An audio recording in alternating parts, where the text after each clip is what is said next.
acho que nenhum colega tinha um caso a respeito do Solíris.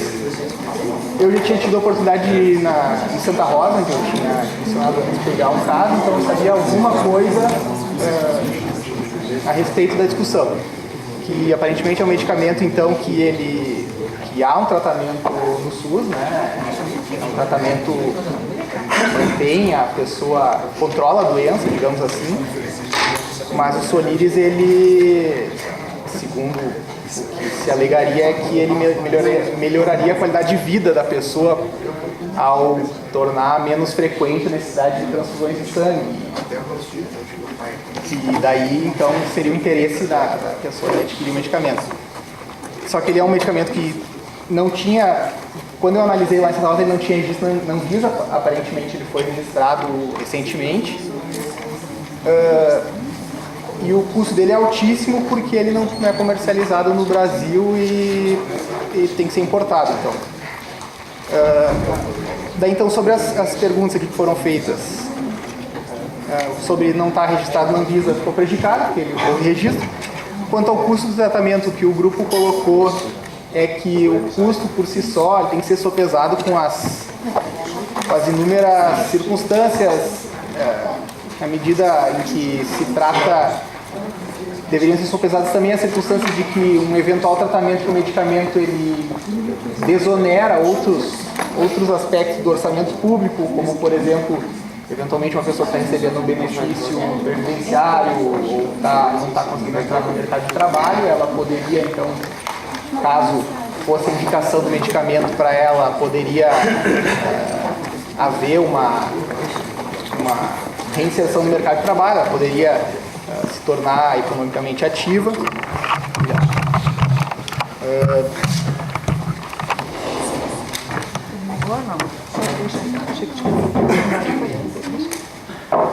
Alô? Tá ligado? Tá ligado. Mas, de qualquer forma, o que foi unânime é que seria necessária a realização de uma perícia antes da decisão, principalmente pelo valor do medicamento, pelo fato de já haver tratamento disponível no SUS, embora seja um pouco mais, digamos assim, custoso para a pessoa, né, exigir uma dependência dessas transfusões de sangue. E a dificuldade seria que parece que há apenas 5 centros de referência no tratamento dessa doença no país, e mesmo as pessoas diagnosticadas com essa doença, nem todas são indicadas para a utilização do Solíris, então seria necessário realizar uma perícia, muito provavelmente com um médico que seja especializado. O ideal seria que fosse um médico de algum desses centros de referência, para que ele avaliasse concretamente o caso da pessoa e visse se é o caso realmente de ela demandar o Solíris. Acho que foram essas as considerações. Assim, caso ele concluísse pela necessidade, realmente, pela adequação do diagnóstico com a necessidade de uso do medicamento, a inexistência de comercialização e necessidade de importação não seriam um óbice daí, no caso, né, diante de um parecer, uma perícia que apontasse no caso concreto a necessidade de uso do medicamento. Acho que era isso, não sei se esqueci de alguma coisa que o grupo quer acrescentar.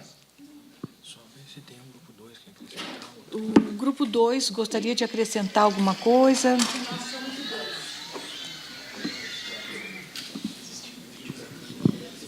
As nossas conclusões foram muito semelhantes às do grupo 1, então me parece que não há necessidade de repetir essas, no sentido de que o valor do tratamento, a ausência de registro na Anvisa, a necessidade da importação, por si só, não seriam óbices à concessão do medicamento.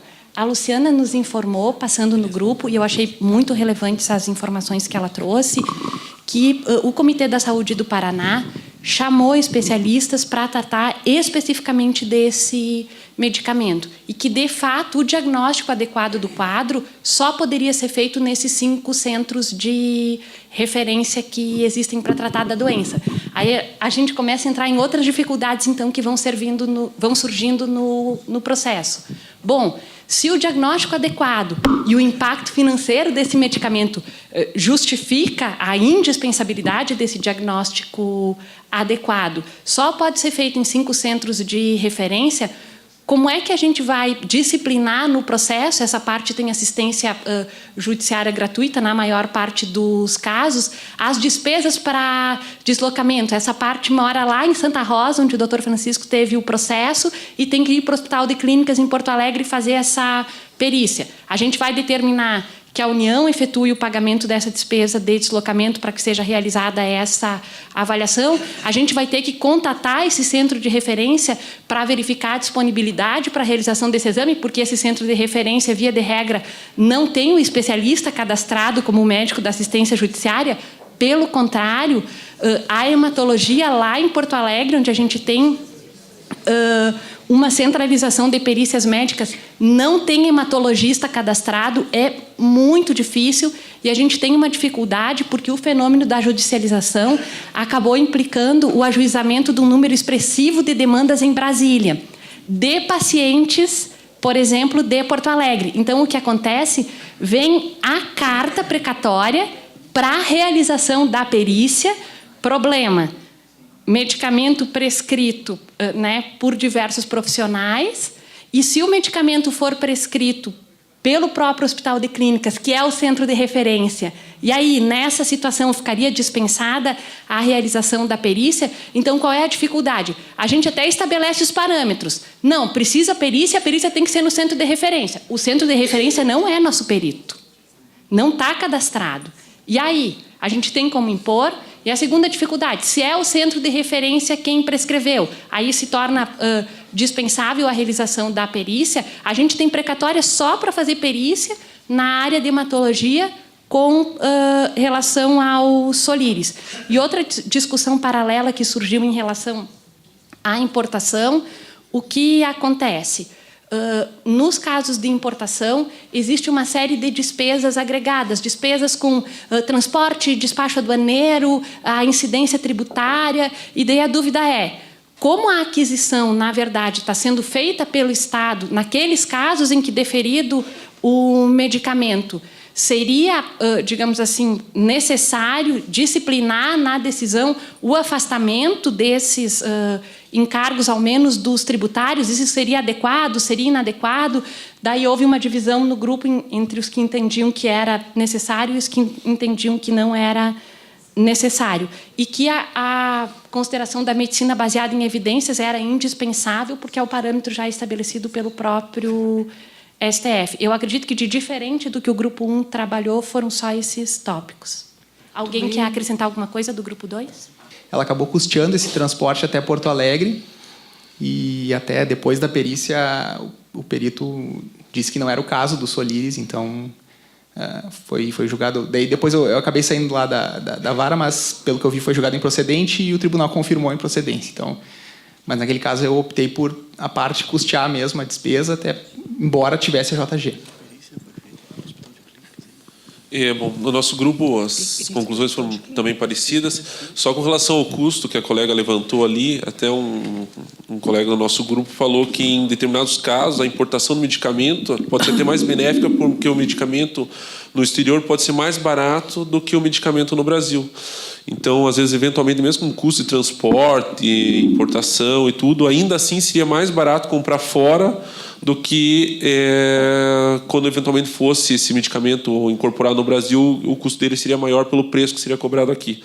Então, às vezes, é até melhor não ser o medicamento registrado aqui, você importar, o custo seria, em alguns casos, pode ser menor. A gente também entendeu que é possível, né, a importação a compra de medicamento não registrado na Anvisa.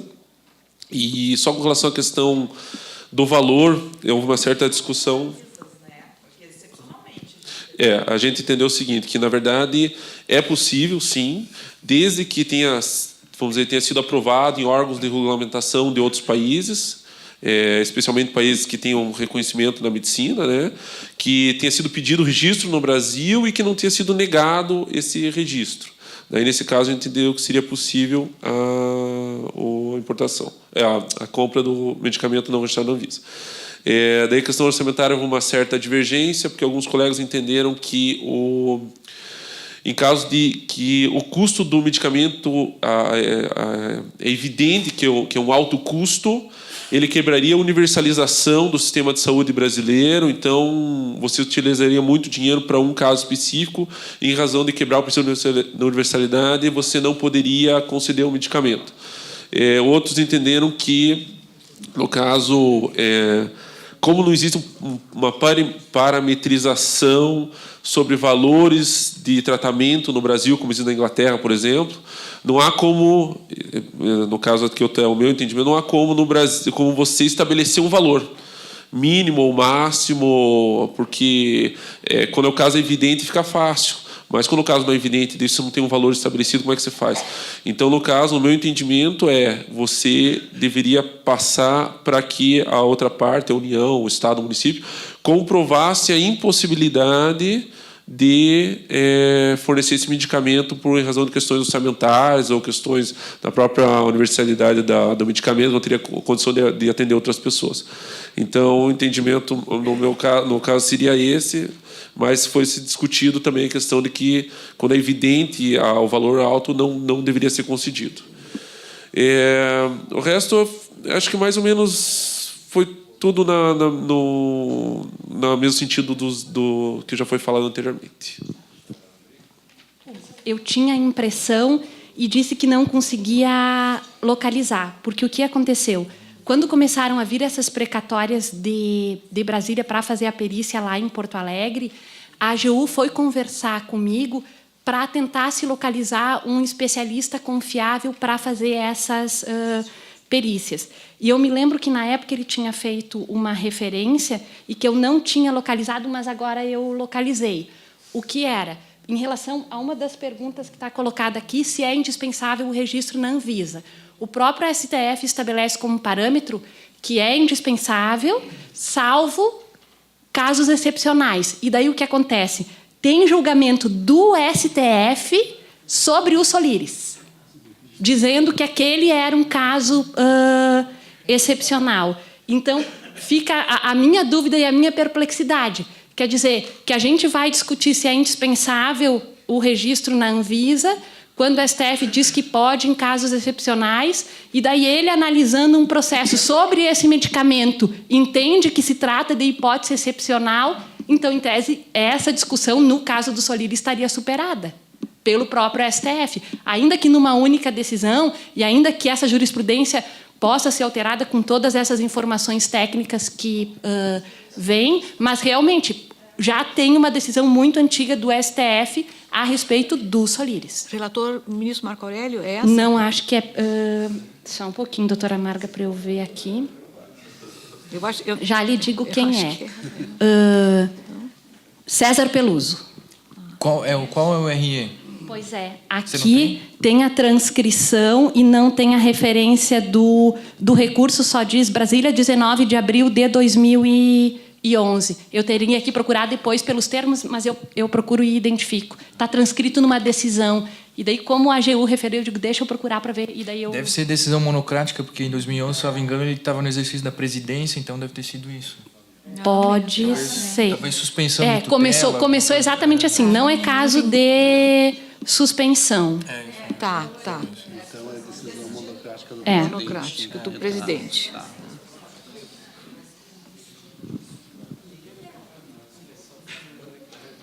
Não está encerrada a questão, não. Grupo 4 também. Grupo 4, por favor. Mas também sempre tem a questão das condições individuais da pessoa. Sim, ele estava observando um caso. A gente, no grupo 4 também, basicamente, como os grupos anteriores, chegou às mesmas conclusões. A questão do registro da Anvisa, que, em regra, ele deve ser necessário, mas que existem casos de exceção. E a gente lembrou no grupo do caso do canabidiol.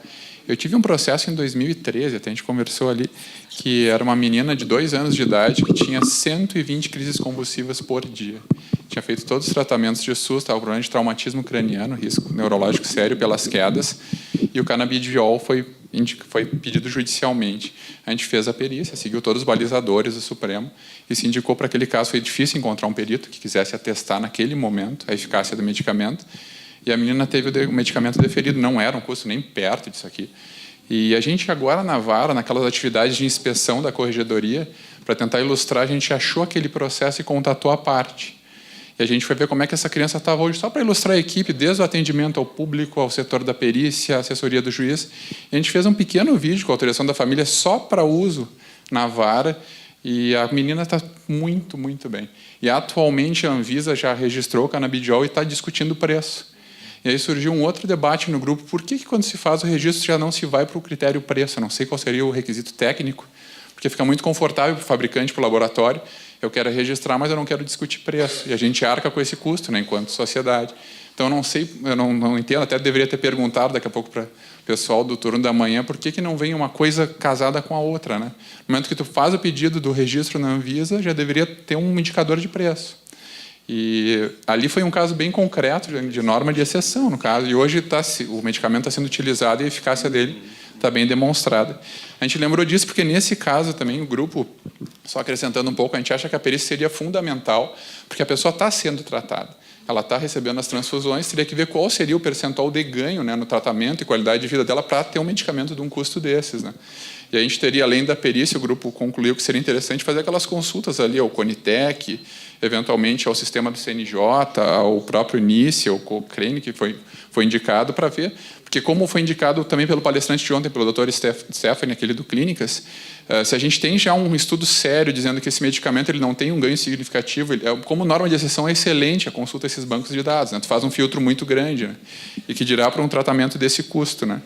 Então, eu acho que basicamente, eu não sei se o pessoal recorda de mais alguma outra questão. E também só com relação também aos critérios, a gente debateu que o Supremo agora com essa nova discussão, os novos votos que estão vindo fora aquela decisão anterior, onde houveram as audiências públicas lá do ministro Gilmar, que foram balizadores muito importantes. A gente também entende a possibilidade de deixar pequenas situações de exceção, porque os casos aparecem, assim. A riqueza do exemplo, eu tive um outro caso, um tratamento com cavalo, equinoterapia, que o tratamento a gente olha, não está no SUS, não existe padrão, aparentemente não se enquadraria, se a gente fosse fazer um checklist nos critérios estaria fora. Mas através de um convênio com a Brigada Militar é R$300 por mês. E era uma criança também com problema neurológico seríssimo, teve um excelente ganho para um tratamento de baixo custo, mas que não está nos parâmetros nem nos programas, né?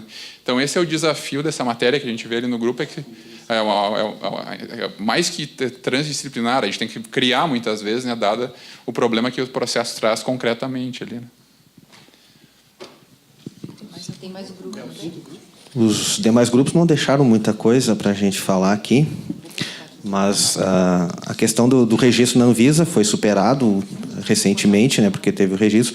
O grupo entendeu que mesmo que não houvesse registro, excepcionalmente, ainda seria possível o deferimento do medicamento devido à excepcionalidade do tratamento. O custo do tratamento, que é bastante alto, ele seria uma questão a ser considerada pelo juiz, mas ele não seria o fator determinante para uma decisão. Teria que ser visto no contexto geral do caso concreto. A possibilidade de adoção da medicina baseada em evidências, o grupo entendeu que seria desejável e necessário, e que, inclusive, com maior importância em relação à perícia. Porque o que seria uma perícia válida num caso complicado como esse, um caso bem complexo, tão específico, né, que demanda uma perícia tão específica para os especialistas? Muitas vezes as varas só têm disponível um médico do trabalho ou um oncologista, que não são especialistas na área. Então, havendo prova, através de pareceres técnicos, nota técnica, de que não existe um tratamento no SUS para moléstia, o tratamento não é o adequado para aquela situação concreta, o paciente apresenta condições clínicas para receber o medicamento pleiteado e efetivamente se beneficiaria do tratamento. E seria até mais importante que a perícia. A perícia viria em segundo plano para verificar a efetividade do tratamento em si, e não para a dispensação do tratamento, se já existisse essa prova, que também poderia militar contra o próprio autor, poderia haver prova no sentido contrário, de não ser o caso da dispensação do medicamento, até devido à complexidade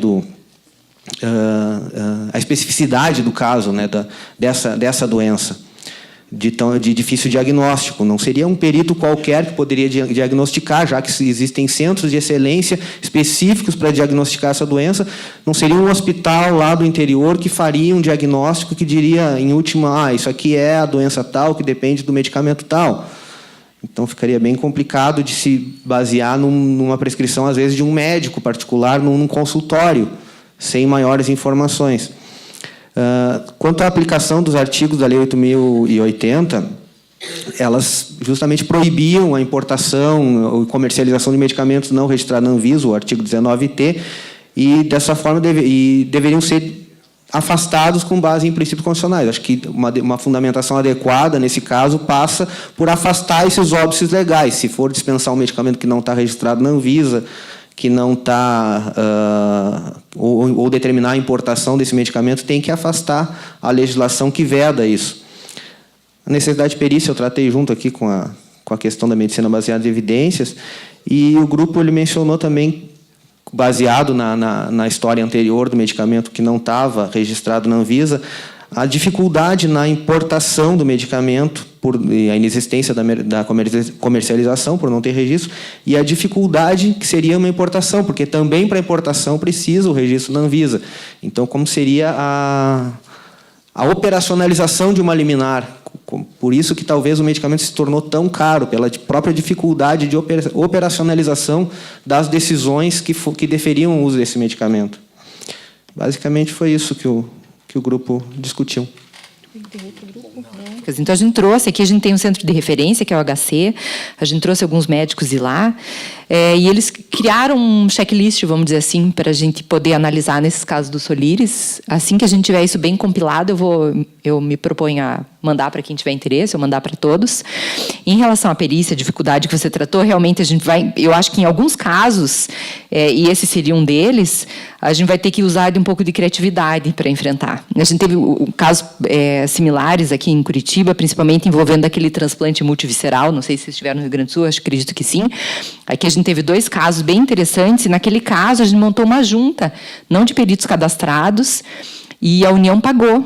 Nós trouxemos, então, até uma médica de Porto Alegre, um de São Paulo, enfim, a gente fez uma junta médica para analisar aqueles casos, porque a juíza da causa, a doutora Ana Carolina, ela entendeu que o valor envolvido demandava uma análise muito mais criteriosa pelo judiciário. Então, a gente montou uma junta, vieram vários especialistas em algumas áreas que guardavam relação com a situação, eram 2 crianças, na verdade, e foi muito interessante, e a União se dispôs, porque, na verdade, um medicamento com um custo desse, para a União pagar uma passagem ou mandar alguém aqui, não é nada, né? É um medicamento que custa, em média, R$1,5 milhão mês, né? O transplante era a mesma coisa, era $2,5 milhões, o valor do transplante, sem contar os outros custos de, enfim, hotel e passagem dos pais e tudo mais. Então, acho que, nesses casos, a gente tem que tentar ser um pouco mais criativo, né? Sair daquele padrão de nomear o perito que está, enfim, cadastrado na vara. E acho que também esses casos a gente também não pode olhar só. Eu concordo com o Gebran que a maioria dos casos basta uma nota técnica, né? Mas esses são casos que a gente tem uma dificuldade no diagnóstico e não entender se há evidência científica ou não para aquele medicamento. Tem evidência para esse medicamento? Tem. Para algumas situações, para diminuir o número de transfusão, não traz cura, traz só qualidade de vida em si, mas a gente consegue identificar qual que é a evidência, né? A dificuldade que a gente tem aqui é de diagnóstico. Em relação ao centro de referência, nessas reuniões do comitê, eles trouxeram centros de referência, eu também mando para vocês quais são os centros que estão preparados para diagnosticar essa doença. E o que me chamou muita atenção é que a gente trouxe médicos que atuam na área e que prescrevem Solires, né? E eles mesmos, nessas reuniões, relataram que dos 200 e poucos casos que eles atendem aqui no HC, se não me engano, só 10 ou 12 eles indicaram a utilização do Solires para pacientes que tinham esse diagnóstico claro. Então, mesmo assim, mesmo com o diagnóstico, ele não é indicado para todas as situações. Então, são casos que a gente tem que ter um pouco mais de cuidado mesmo para analisar. Principalmente em tratamentos oncológicos, eu tenho adotado... o Código de Processo Civil novo, ele traz um dos artigos ali da perícia, Ele fala que o juiz pode substituir a perícia por um parecer técnico simplificado. Apesar do nome simplificado, ele não é tão simplificado assim. Ele é simplificado porque ele não demanda a análise, a perícia nos termos normais, a consulta com o paciente, a verificação do paciente. Por isso, ele é simplificado. Ele serve para que o perito ele responda a questões técnicas específicas que possam contribuir na análise da causa. Então, muitas vezes, o que é questionado no processo? Qual é o ponto controvertido? É o diagnóstico, a partir dos exames que foram apresentados pelo autor, e a eficácia daquele medicamento para o tratamento e a inexistência de outros medicamentos, outros tratamentos no SUS que possam substituir aquilo que foi requerido. Então, isso eu tenho nomeado peritos de outras cidades, de uma distante, Passo Fundo, Porto Alegre, qualquer lugar que tiver cadastrado pela Justiça Federal para apresentar esse parecer técnico em determinados casos, substituindo, então, uma perícia, porque não há necessidade, na maioria dos casos, de examinar. Então, substitui o deslocamento do paciente. Uma outra situação, talvez na mesma linha do que tu falou, que a União custeou as passagens, é quando o tratamento é bem custoso, bem dispendioso para a União, usar o que o Código possibilita, fundamentando com base no que o paciente, no que o autor já apresentou, dizer que já existe alguma prova no sentido do que ele está alegando e inverter o ônus para que a União comprove, desconstitua toda aquela prova que foi feita, o que a União vai ter que fazer possivelmente através de uma perícia. E aí a União passa a ter o ônus de custear essa perícia, porque passa a ser um ônus dela, e trabalhar essa possibilidade de inversão do ônus da prova com base no Código de Processo Civil. São duas questões que eu já venho trabalhando em alguns casos para poder solucionar o processo, porque senão a gente não sai do lugar. No interior, principalmente, quando não existe estrutura de perícias, é complicado. Muito bem, mais alguma manifestação? Não. Então, me parece que está encerrada esta atividade da manhã. Retornaremos, então, às 14 horas para cumprir o programa da tarde. Então, bom almoço para todos.